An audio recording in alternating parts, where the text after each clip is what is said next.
Welcome back, gentlemen.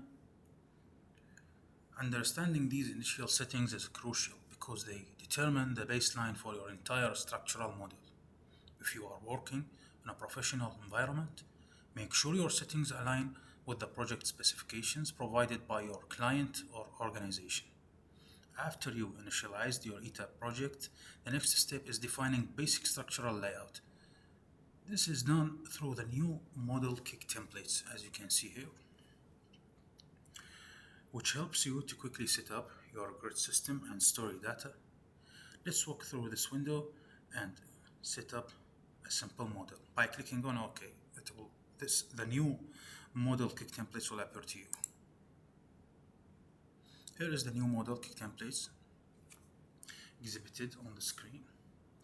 As you can see here in the grid dimensions plan, uniform grid spacing, here you can specify the number of grid lines in the X direction, which is on default by 4, number of grids in the Y direction, which is 4, spacing of grids in X direction, 24 feet, and here you can find the spacing of grids in Y direction is also 24 feet by default.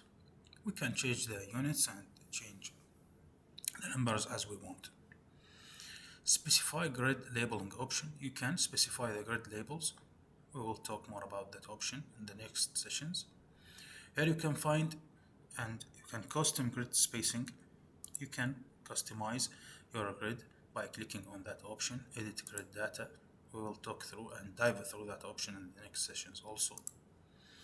You can here by this option, which is story dimensions, you can customize your story data, which is the number of stories that you will add in your model, and the typical story height, the bottom story height.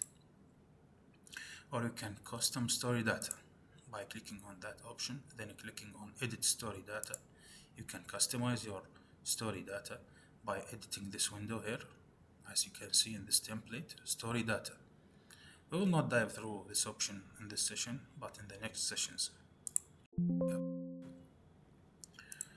Here you can find in the add structural objects template, you can create a kick template by the available options that you can see on the window.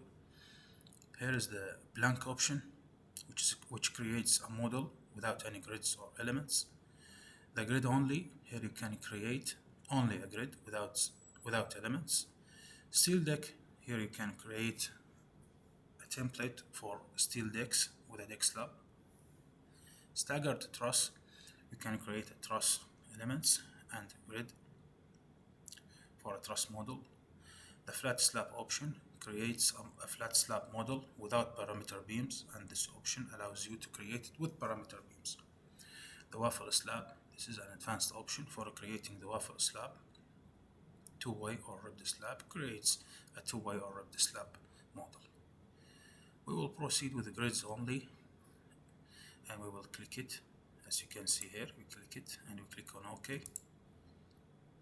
A new window will open. More details will be provided in the next session.